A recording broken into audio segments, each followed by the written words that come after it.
Welcome back. A statue of poet and philosopher Thiru-Valluvar has been inaugurated in the French town of Cergy. The statue was shared by Prime Minister Narendra Modi, who called it a beautiful testament to our shared cultural bonds. The statue was pitched by the Prime Minister during his Bastille Day visit. This is a great example of action in promoting Tamil pride and India's legends across the world, of course. It is important to note that this has happened when there have been attempts to recreate the North-South divide in India. Before we in fact jump into this debate, let's look at these reactions. Thiru-Valluvar ji ने कहा था, इंद्रू पौड़ू दिन पेरित उवक्कम तन मगैने चांद्रोन एनकेट ताय।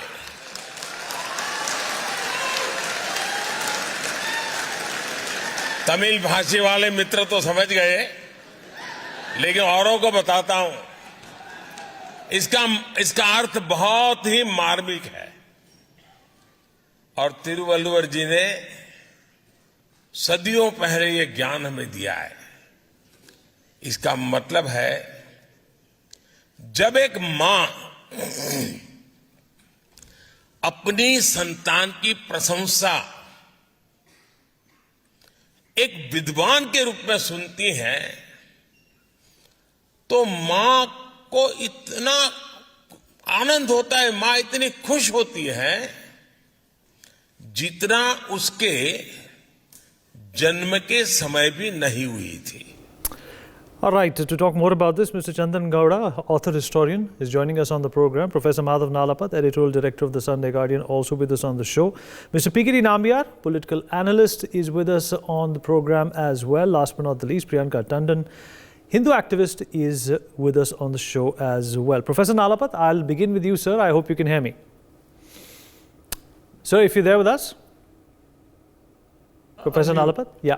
Yes, I can hear you. Yes, indeed. Well, this is not only a testament and, sort of a re-establishment of how, we get along with France, but this is also a renewal of, a heritage that India had or has been known for in the past, but got, lost in translation, if I can say that, somewhere in the way. What is the significance of this statue being put in this French town, and how does this cement a couple of things? That first, of course, France is, a very dear friend of India, and secondly, Indian culture and identity is on the upsurge. Well, I'd like to say that it's a very welcome move that's been done by the French town. And I'd like to point out that I think, Dr. Gowda will probably have a very detailed knowledge on this kind of a subject. If you look at, for example, the Chola Empire, it was stretching across so much of Southeast Asia. If you look at the Chalukyas, how they built their kingdom, I mean, they could teach, statecraft, the way they basically ensured that their kingdom grew and became powerful. The Cholas, how they expanded their empire. These are all treatises in statecraft that unfortunately have not been studied with the depth and sincerity that they merit. And I'm very glad that now we're talking of poetry, for example. There are so many poets of ancient India. So many, poets whose poetry is absolutely beautiful. I mean, and many of them are now practically unknown. Although fortunately, many of their works still survive in some collection or the other. The point is to basically reclaim that ancient heritage. And may I say that, I have read some books in which some of these treasures of ancient times in terms of art, literature, culture, society were reproduced. And I can say that, I myself felt these were so beautiful. They have basically stood the test of time. They are ageless in a way. Hundreds and hundreds of years later, they still resonate with you. So I think what the Prime Minister promised and what has been carried out was an extremely welcome step. The important thing is vast areas of our history are practically unknown. I mean, you look at the 500 or 600 years before the Mughals, basically their empire began. It's not as well researched, for example, as some of the earlier periods, and a lot of the earlier periods are hardly researched at all. So the fact is that reclaiming of history is important, because unless we know our history in its entirety, in its, if I may say so, brilliance and magnificence, I mean, pardon me for saying that, I think it's important for us to, as citizens of India, as citizens of Bharat, to understand what Bharat means, what India means, and why at one time the culture of this country resonated across the much of the world. And today, again, I think reclaiming that, and now we have that, a very, very great poet and celebrated in the form of, people will look at the statue and at least some of them will try and search for him. And I'm sure they're going to find works that will basically enthrall them. So I think this is a very welcome step, and I'm very, very glad that this little town in Paris in France, has basically blazed a path that I hope other towns and cities in different parts of the world, not only in other countries, but in our own country as well, so that we reclaim our past and we reclaim vast stretches of our past that now remain neglected and, if I may say so, are in danger of being lost forever. Absolutely, sir. PKT Nambiar, this is also interesting to see, and rather delighted to see that something like this is happening in Europe, amidst this north and south divide, which keeps springing up against, this rhetoric against Sanatan Dharma, and who's a Bihari and who's, somebody who's an actual blood from Telangana. It's always good to see India and its holistic culture being appreciated, regardless of the divides that we might have or our politicians might have over petty issues. Well, Vineet, you said it actually. If you really look at it, the globe or the world is accepting our culture, our dharmas, our belief systems, and even the ideology and the talent which existed once upon a time in this country. And I believe that this is, France, of course, as you said, that it is a very, very friendly country. And even they wanted to celebrate the wisdom which we had in the form of Thiru-Valluvar or any other people. I believe that India's stature globally is growing, and the way Narendra Modi ji as a Prime Minister had given the most importance to the culture, especially the Tamil culture. I don't know, I think he has become a devotee of Tamil culture. The amount of time he has taken the name of Tamil language, Tamil culture, etc. is something which has never heard by anybody. So taking the divide of the north versus south. In fact, a few days ago when the election results were out, there was a big discussion on the south versus north. I think culturally we have always been one. We always had this Akhand Bharat as a concept that has been cemented through our Vedas, our even the shlokas which we pray before every puja. It has always been embedded, whether we celebrate the Kaveri and the Ganga in the similar level.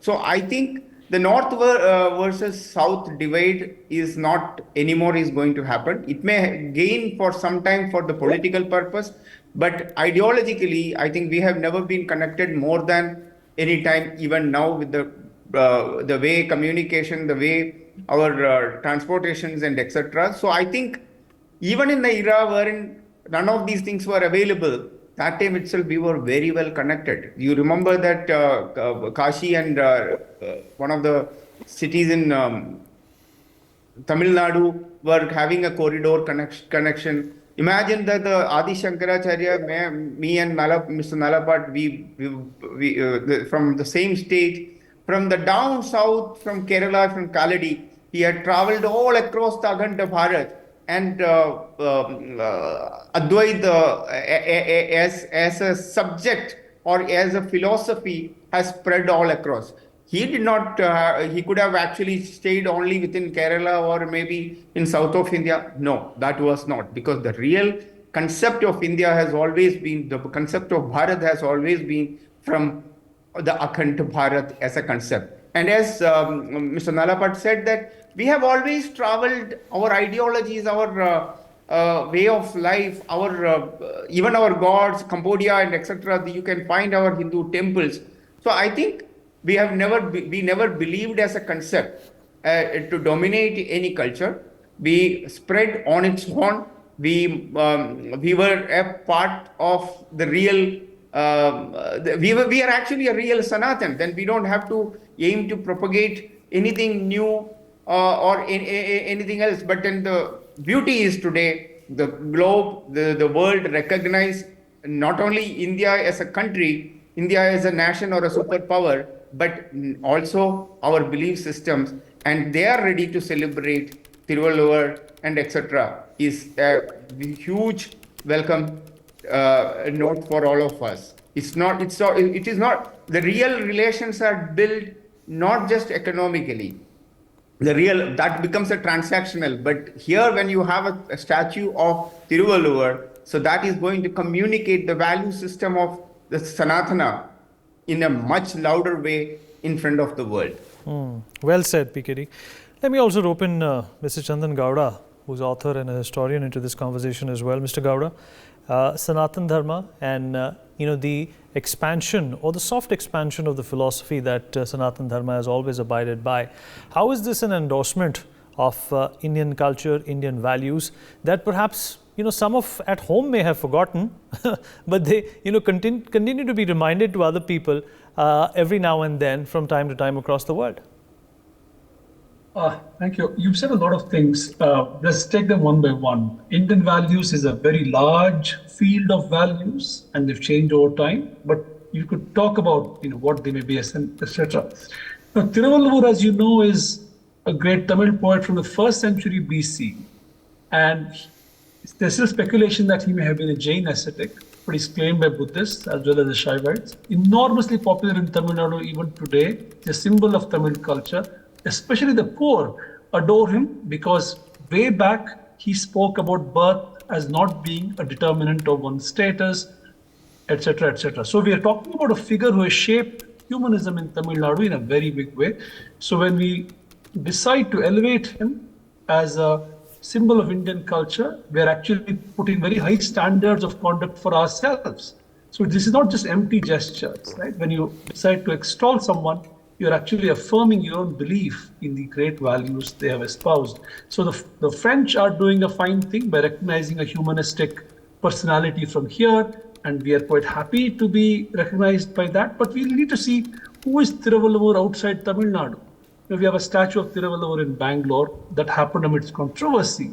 But going back to the discussion of the North and South, although we would like all of India to be at peace with itself, there are very real differences. I mean, if you go to school in South India, the chances of you knowing about North Indian saints are higher, way higher. You know about Kabir, Ravidas, Tulsidas, the whole set of great saints and the Sufis, etc.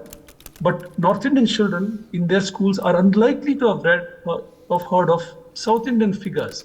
And this is something that needs to be thought about and done something about, right? So all that I'm saying is, the North and the South of this country are aware of each other to different degrees. So that is not an innocent fact. It is a fact in which how history has been imagined, and that needs to be set right. And please, I would like us to really appreciate the value of cultural exchanges between countries outside of a sense of imperial power. I don't think the fact of Thiru-Valluvar being appreciated in France should have anything to do with the rising power or the declining power of India. It's an independent relationship, and we have honored the French in so many ways. Their novels have been translated, they've had an impact on our writing. The French Revolution has been an inspiration in so many different ways. Let's not get into that. So I think civilizational exchanges are very, very important, and that we appreciated outside of imperial ambition and interests. This is how I think about these things. And I think it's good that because of a gesture by the French government, the rest of India is coming to hear of Thiru-Valluvar is an important thing. Now, people should start reaching for translations of Thiru-Valluvar's aphorisms to see what he may have said. But like I said, this is only a catalyst for appreciating some of the finest things that have been said, which is not simply an intellectual act. It sets very high standards for our own conduct with each other. So it is more than a symbolic gesture. It should be more than a symbolic gesture. All right. Priyanka Tandan, Hindu activist, with us on the program as well. Priyanka, appreciate you being here. Your first thoughts when you heard about this, were you surprised, or did you think that in the last 10 odd years, the endorsement of Sanatan Dharma and the Hindu way of life and the people who have in fact shaped India for what it is today in a lot of ways was imminent? Thank you so much, Vineet. I think the kind of a gesture which the country is showing today, I think it has been done a long back. I was reading the biography or this complete whole concept that it shows the value of not just Sanatan, but also the saint have taught us how to live your life with a balanced life. Actually, we all have been running after the life that we all want to have a balanced life. And I was reading his biography where he's written, it is very easy for anybody who want to live a balanced life. He can have a balanced life, even having a family, being married. You don't have to leave your house to be a saint or to be a poet. So I think we have been not representing these kind of cultures, and we have been not representing these kind of sense in India, which has been done a long back. But yes, I absolutely feel very proud to represent our culture. And if you'll talk about this particular word, Thiru, that means God. So here we are not just representing our culture, but also we are respecting the individual person who have written so much about Indian culture, which is now coming in front of all of us. All right. Professor Nalapat, coming back to you, sir. Of course, we have also run out of time. We'll take concluding thoughts from everyone. And, this is becoming also a matter of pride for all of us Indians. That foreign governments, countries, they've done that in the past as well. You've traveled the world, I've traveled the world.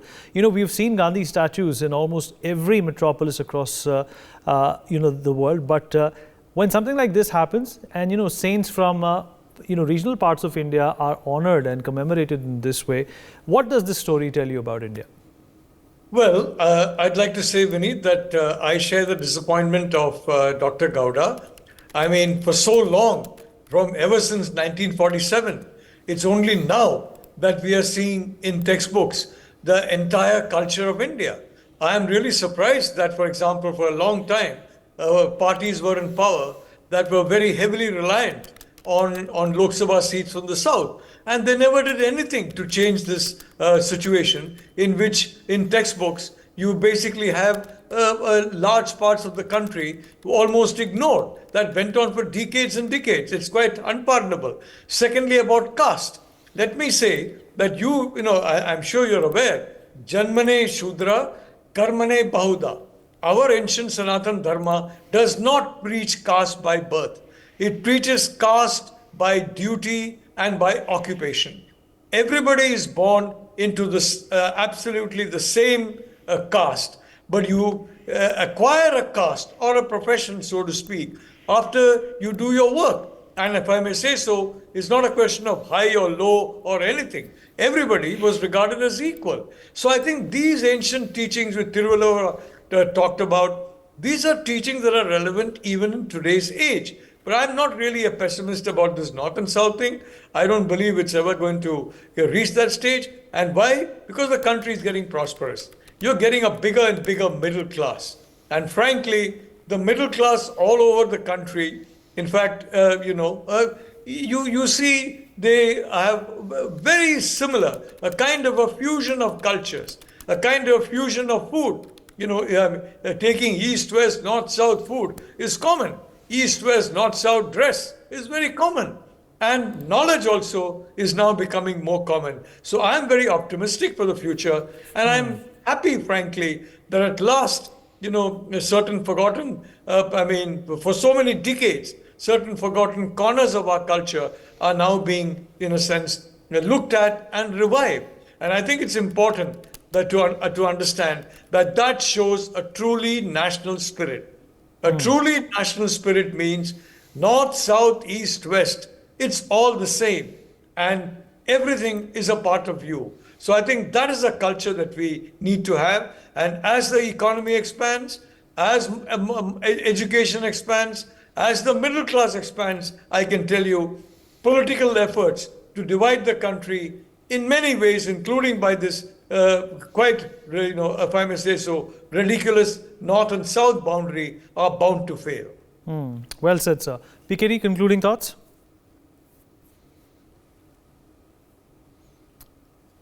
PKD?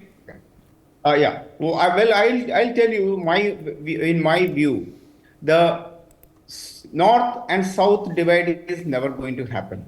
There is a Hindu awakening is happening in this country. It is not anymore that the people will.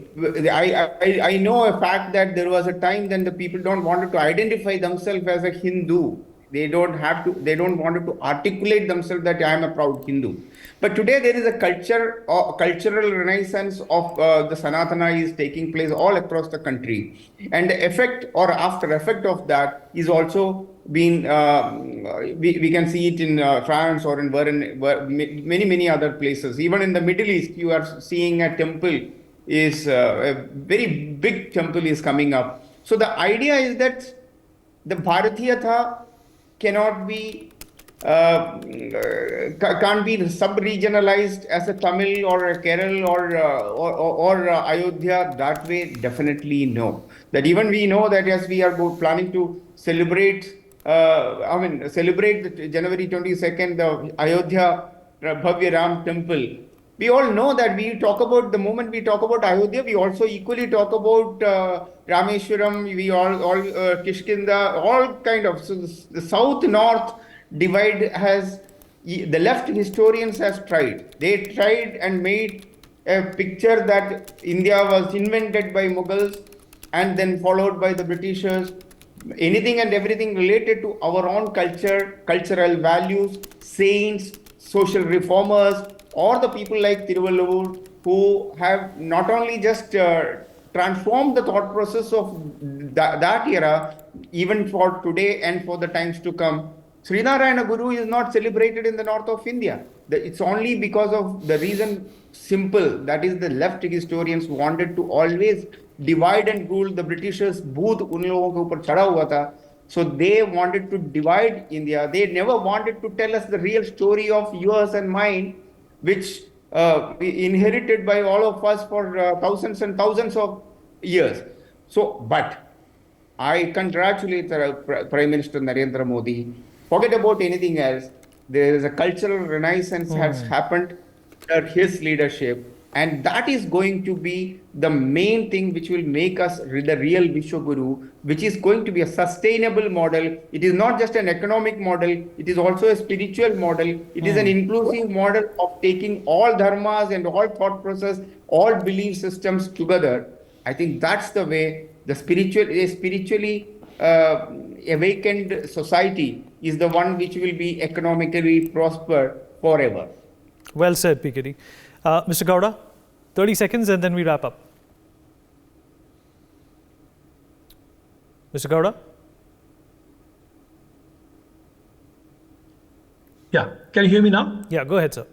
No, very quickly, if you take India seriously, you'll have to take the differences inside the country seriously.